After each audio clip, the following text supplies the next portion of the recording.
देहरादून से आपको अगली बड़ी खबर बता रहे हैं, जहां पर उत्तराखंड के जल स्रोतों को पुनर्जीवित करने जा रही है राज्य सरकार, जहां शासन स्तर पर ये कवायद भी शुरू हो चुकी है। राज्य से ग्रामीण स्तर तक समितियां भी बनाई जाएगी।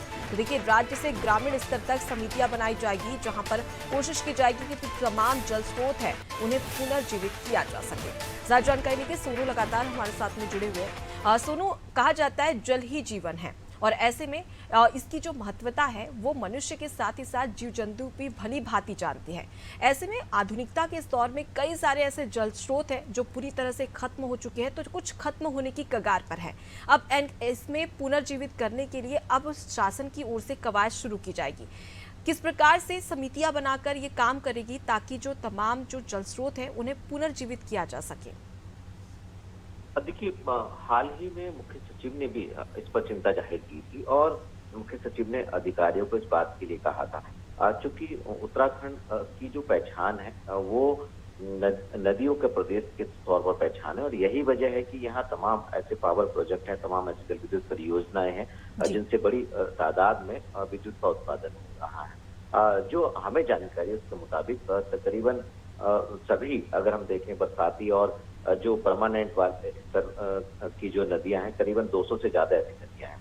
तो ऐसे में और उत्तर भारत के कई क्षेत्रों को सिंचित किया जाता है इन नदियों के माध्यम से। तो इसको लेकर के एक अम्ब्रेला व्यवस्था के तहत जो है वो इनको पुनर्जीवित करने की कवायद शुरू की गई है, और इसके लिए राज्य स्तर पर एक हाई पावर कमेटी गठित की जाएगी और जनपदों के स्तर पर कमेटी जो है वो गठित की जाएंगी, और इसमें जिलाधिकारियों का भी बहुत बड़ा रोल होगा, खासतौर से गांव स्तर पर।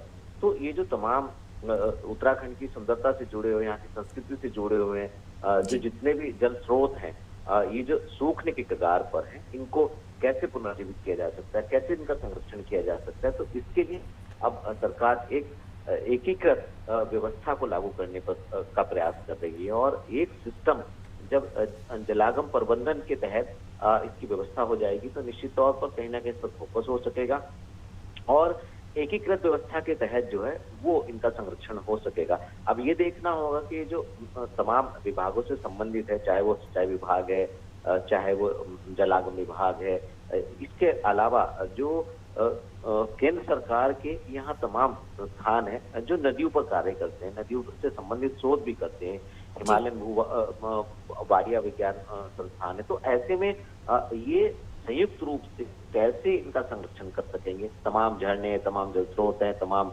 जो नदियां हैं, इनको कैसे पुनर्जीवित कर सकेंगे, और कैसे इसका फायदा आने वाले समय में उत्तराखंड को मिलेगा। जो जल स्रोत सूख रहे हैं उनका पुनर्जीवन कैसे वापस लाएंगे, ये कहीं ना कहीं एक चुनौती भरा कार्य भी है। लेकिन अब देखना होगा कि सिस्टम जब एकीकृत व्यवस्था के तहत आगे बढ़ेगा तो कैसे इसमें सफलता मिलेगी, ये देखना होगा। बिल्कुल सोनू, यहाँ पर राज्य सरकार और शासन को जरूरत भी है कि वो जो जल स्रोत है उन्हें पुनर्जीवित करे, क्योंकि देश में कई ऐसे जिले हैं जो इसे सूखा घोषित कर दिया है, वहाँ पर पानी की कमी है, और ऐसे में जल की महत्वता को भी समझना बेहद जरूरी है, लोगों को जागरूक करना बेहद जरूरी है। राज्य और शासन तो अपनी ओर से कोशिश करता है, लेकिन यहाँ पर लोग जब तक जागरूक नहीं होंगे तब तक हम तमाम जो जल स्रोत है उन्हें नहीं बचा पाएंगे। फिलहाल के लिए बहुत शुक्रिया तमाम जानकारी हम तक पहुँचाने के लिए।